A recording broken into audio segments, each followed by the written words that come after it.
Y para conversar respecto de estos riesgos está acompañándonos ya aquí en espera nuestro médico especialista invitado. Eres el doctor Elías Contreras Calero. Él es médico infectólogo del Hospital de Emergencia de Vía El Salvador, que nos acompaña el día de hoy. Doctor Elías, encantado de tenerlo aquí en el programa. Muy buenas tardes.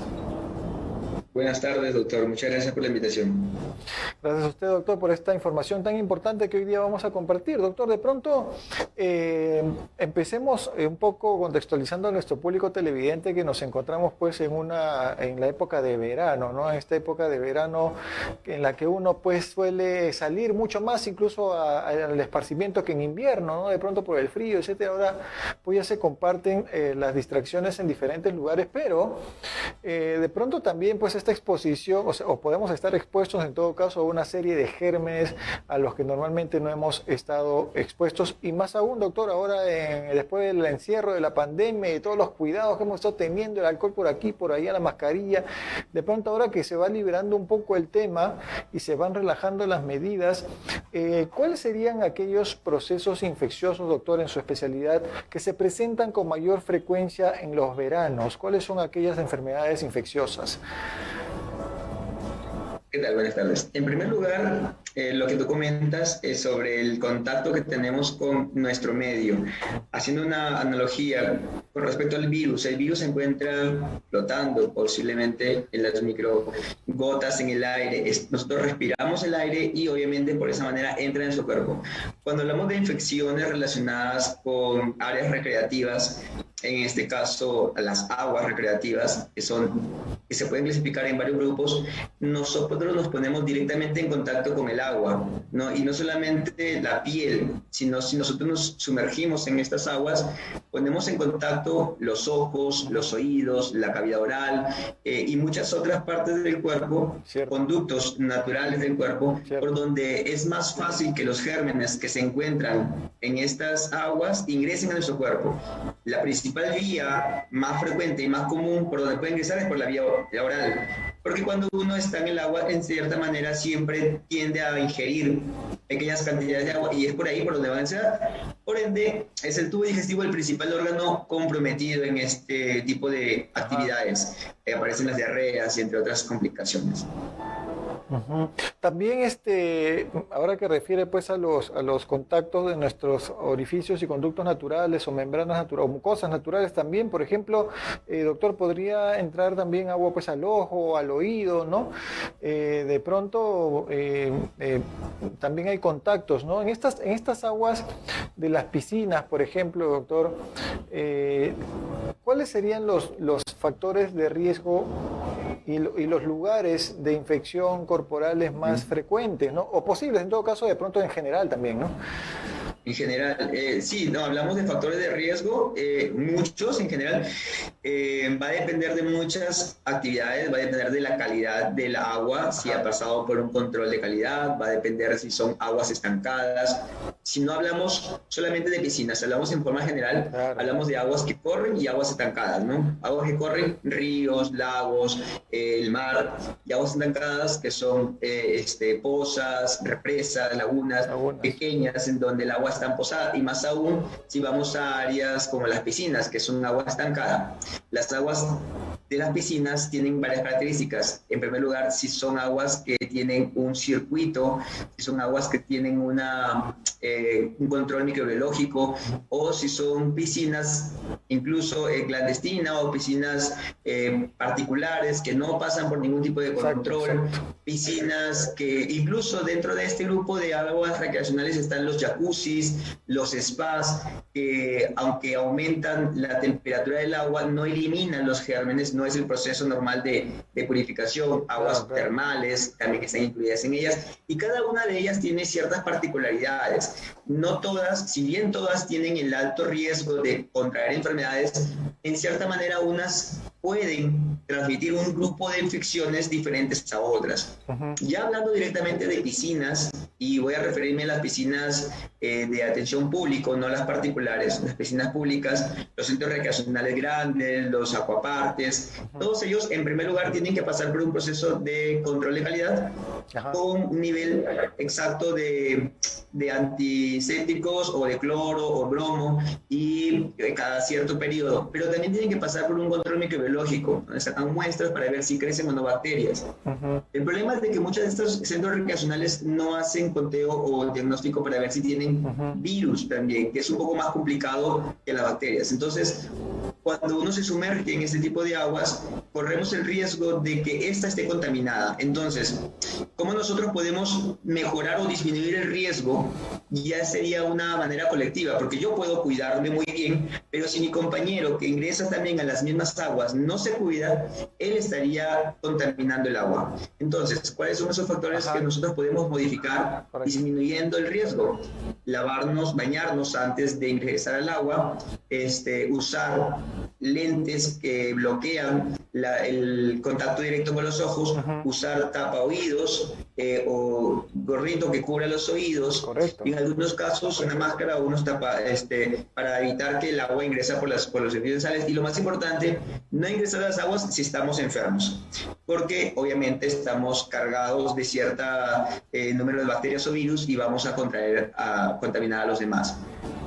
Claro, claro, claro que sí, doctor. Qué interesante estas recomendaciones que brinda, porque sí, pues pensando en todos los orificios, ¿no? Los oídos, la nariz, los ojos, por supuesto, estas medidas preventivas obviamente serían las más importantes a tener en cuenta cuando uno ingresa a las piscinas. Doctor, en el contexto de la purificación del agua, de las piscinas, es cierto que tienen que haber pues estos controles que usted refiere con algunas sustancias que se le añaden, que se le suministran a las piscinas para su mantenimiento. Estas sustancias también que se utilizan podrían también causar daño al ser humano en caso de que no se balanceen adecuadamente. ¿Tienen también algunas medidas importantes en ese sentido o solamente uno le echa porque es el desinfectante y cloro a discreción? No, ahí hay dos puntos que aclarar. En primer lugar, una cosa es utilizar el antiséptico o el desinfectante incluso en la medida correcta, y eso no garantiza de que toda el agua está estéril, porque estas concentraciones de cloro, por decirlo, que es el desinfectante más común, no elimina, por ejemplo, algunos parásitos que son muy frecuentes, no elimina virus y no elimina incluso algunas bacterias que pueden vivir ciertas horas durante el proceso de desinfección. Correcto. E incluso, supongamos que yo ingreso a un agua puramente limpia, procesada, está incluso con controles microbiológicos de calidad, yo ingreso y en el mismo momento que yo ingreso al agua, ingresa otra persona enferma, en ese momento ya se me contamina el agua. Y aunque una hora antes estaba limpia, cuando yo ingresé con el resto de gente, ya contaminaron el agua y yo me puedo contaminar. Eso es en cuanto a usar una concentración adecuada, no tóxica, pero sí podría generar irritación leve. Sin embargo, en otros lugares en donde no hay un control de la cantidad de químico que se le echa a la sustancia, puede aumentar la concentración y generar irritabilidad, tanto ocular, piel, dermatitis, entre otras complicaciones. E incluso si las concentraciones son muy altas y yo las ingiero o las inhalo, porque puede suceder microinhalaciones del agua, puede irritar el pulmón y generarme algún grado de neumonitis. Pero eso ya sería en casos de que pues la gente sin medir echa el químico al agua y no calcula qué cantidad debe usar. Correcto. Puede estarle echándole muy poca cantidad, cosa que no elimina nada, o puede estarle echando mucha cantidad que termine irritando la piel, y esta piel irritada o esta mucosa irritada está propensa a que ingresen bacterias y generarme una enfermedad infecciosa. Mire, ¿cuáles son los problemas que pueden acontecer? Principalmente mencionó los problemas digestivos, pero otros problemas que pueden presentarse relacionados con el uso de las piscinas. Y no solamente, doctor, muchas veces los problemas vienen, tengo entendido, cuando uno se sumerge en el agua, sino también en el alrededor, en el contexto de alrededor, ¿no? En el piso húmedo, de pronto en los baños, en los sanitarios que uno utiliza después de haberse metido a la piscina, en las toallas, no sé si es tu propia toalla, si usan toallas compartidas, qué sé yo. De pronto, ¿cuáles serían los problemas que se podrían acontecer? Porque me preguntan mucho, doctor, sobre problemas en las mujeres, en los varones, hongos, etcétera. ¿Qué problemas, doctor, pueden acontecer? Sí. Pues mira, el tema es bastante largo, podemos pasar horas hablando de las complicaciones y las infecciones relacionadas con las áreas recreativas. No solamente porque por decir un ejemplo, ¿no? Las piscinas maltratadas pueden ser caldo de cultivo para mosquitos que generan y proliferan el dengue, mosquitos que transmiten el Zika, y bueno, entonces estaríamos hablando de reservorios. Correcto. También puede ser medios en donde se proliferan parásitos que finalmente terminan generando otras complicaciones. Pero ya yéndonos solamente al tema de las aguas por piscinas, pues vamos a encontrar que la principal causa, como lo dije hace rato, son las infecciones gastrointestinales por la contaminación fecal del agua, que es la principal causa. ¿Por qué? Porque es prácticamente contaminación fecal oral. El medio acuático sería el medio de transporte de los restos de heces que se encuentran normalmente en las personas. Por eso que repito, es muy importante que las personas tengan una higiene previa en el agua. No solamente higiene física externa, porque cuando uno se acerca a las áreas recreativas, vemos que los muchachos y las muchachas se bañan con su ropa encima, pero lo importante es que se bañen en las áreas anales y genitales, que sea una buena higiene de esa zona, porque se ha demostrado que normalmente una persona a lo largo del día puede contener restos fecales en la región perianal. Si no se limpia esto, esa pequeña cantidad de heces que se encuentra es suficiente para contaminar litros y litros de agua, de tanques mismas. En todo un parque recreacional con 1 gramo de heces puede haber contaminado toda el área.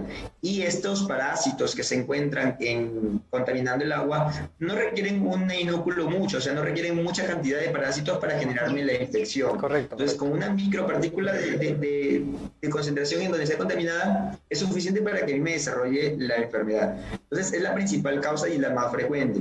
Porque y bueno, más aún si en las piscinas comparten niños pequeños que no tienen control de esfínteres o adultos mayores que tampoco tienen control de esfínteres. Entonces, ellos que de repente usan pañal o lo están cambiando constantemente o previamente llevaron a la persona a hacer sus necesidades y después le ingresan al agua, que sería el método o la recomendación, ¿no?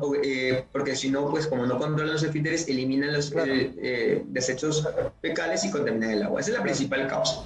La segunda causa más frecuente son las vías de los ojos, la conjuntivitis, o la irritabilidad de la mucosa ocular, y por allí ingresan también muchas bacterias y virus, más que todos son virus. Después las vías respiratorias altas, lo que conecta con la vía auditiva, porque tenemos una comunicación, y va a generar otitis, tanto por la contaminación interna como por la contaminación respiratoria alta, y más alejado, pero no menos importante, porque terminan siendo complicaciones más severas, neumonías y problemas circulatorios centrales, que aunque son muy raros, pero también se ha visto bacterias, incluso parásitos, como las clásicas por ahí nombradas bacterias, amebas de vida libre, como Neisseria, que pueden desarrollarse en estas piscinas maltratadas y generar infecciones que terminan generando incluso hasta una meningitis. Que se han reportado casos, no son brotes, pero sí han reportado casos de pacientes que han terminado en las unidades de cuidados intensivos secundaria a una infección en las piscinas. Y en cuanto a las áreas que se comparten, ya no solamente la piscina, sino los camerinos, los cambios de ropa, los baños, y más que todo ese contacto tanto con la cosa que nos ponemos en contacto, los suelos, se recomienda mucho utilizar sus propias sandalias o uso particular, porque en las paredes, que hay mucha humedad, se concentran muchos hongos, igual en las toallas, es uso personal. Si las comparten, corren el riesgo de compartir también estos microorganismos y terminamos contrayendo micosis superficiales. También es importante después de ingresar a las aguas ducharse y lavarse el cuerpo, porque si no también mantenemos mayor concentración de estos gérmenes en el cuerpo. Claro, claro. Además hay personas más sensibles también a los mismos componentes que le echan al agua y pues obviamente liberarse de esos componentes con un baño pues sería beneficioso también para la piel. Doctor, me preguntan por las redes, en el caso de las damas, me preguntan si es posible contraer infecciones genitales, infecciones vaginales de pronto por el uso de las piscinas. Claro, bueno, en general siempre existe un riesgo de adquirir infecciones. Como les repetía, existen infecciones más frecuentes como las vías digestivas y también existen infecciones muy raras, pero que se pueden dar por la vía de contacto con aguas como falla renal aguda, como meningitis, entre otras cosas. La vía urinaria es una zona, un conducto urinario, un conducto natural por donde normalmente el agua sale, ¿no? Nosotros tendemos a eliminar, entonces es más complicado que el agua ingrese. Sin embargo, en las mujeres, sus genitales externos están expuestos y si esta zona no se seca bien y no se lava bien, posterior al contacto con la piscina puede quedar restos tanto de agua contaminada entre los pliegues y puede generar una infección local. Y es frecuente porque también las personas, mujeres, utilizan ropa de baño muy apretada que finalmente termina irritando la zona y la zona irritada es una puerta de entrada mayor para que estas bacterias que se encuentran en el agua ingresen y generen una complicación mayor. Correcto, es frecuente, pero quizás no sea la más frecuente, como le digo, la más frecuente es la vía digestiva, pero también es frecuente la vía claro, o se la quedan humedecidas, ¿no? Definitivamente siempre hay un riesgo. Doctor, finalmente, bueno, agradecerle por supuesto por su gentil participación en el programa del día de hoy. Solamente para una última duda, ¿no? Porque ¿cómo protegerse, ¿no? Digamos, quisiera que podamos redondear un poquito cómo protegerse, porque pareciera obviamente que no hubiera forma, ¿no? Pareciera que mejor es no ir, pero sin embargo ha dado algunas recomendaciones que quisiera que las repita, doctor, y las refuerce de pronto para poder protegerse adecuadamente cuando uno usa las piscinas. Cuando es importante entender de que nunca se puede eliminar el riesgo al 100%. Nosotros estamos en contacto todo el tiempo con gérmenes, desde que estamos respirando el aire, no, al menos que vivamos en una cápsula y lejos de todo el mundo. La única forma de poder no contaminarse de nada. Definitivamente desde que uno ingresa al agua existe ya el riesgo de adquirir una infección, pero para disminuir este riesgo al mínimo, sin poder eliminarlo, repetimos las medidas. En primer lugar, lo más importante, la higiene previa al ingreso al agua. Correcto. La higiene no solamente de las manos, porque vamos a poner todo el cuerpo en contacto con el agua. Entonces, higiene de todas las regiones internas. Un baño bien completo de la zona genital, perianal, de la cavidad oral, de la cavidad auditiva. Segundo, utilizar en lo posible protectores oculares, protectores auditivos, para evitar el ingreso de estas partículas de agua en esos orificios. Tercero, al salir tercero, verificar si yo estoy ingresando a una piscina pública que esté registrada y que tenga control de calidad. En las páginas del Ministerio de Salud existe toda la lista de piscinas a nivel nacional que cuentan con sus controles de calidad. Si no cumple con todos los controles, pues no ingresar a esa piscina. Cuarto, después de haber utilizado las piscinas, bueno, en el caso de los niños, para los que tienen hijos, previamente ocuparlos, cambiarles el pañal constantemente, verificar el pañal que no se hayan usado, igual con los adultos mayores, y para los adultos, si están enfermos, no ingresar al agua, si tienen un problema digestivo o un problema respiratorio, no ingresar al agua. Quinto, después de terminar el uso de las piscinas, bañarse, eliminarse completamente los restos de agua que tenga, sacudirse los oídos, y si uno siente que un oído está tapado porque siente contacto de agua, con un hisopo, con una mecha de papel húmedo, papel higiénico, poderse secar bien los oídos. Y finalmente, si es que presentamos alguna sintomatología dérmica o respiratoria, digestiva, acudir inmediatamente al médico y decirle, en estos últimos 10 o 15 días he estado compartiendo aguas recreacionales, para que el médico considere una posibilidad de infecciones asociadas a estos estados.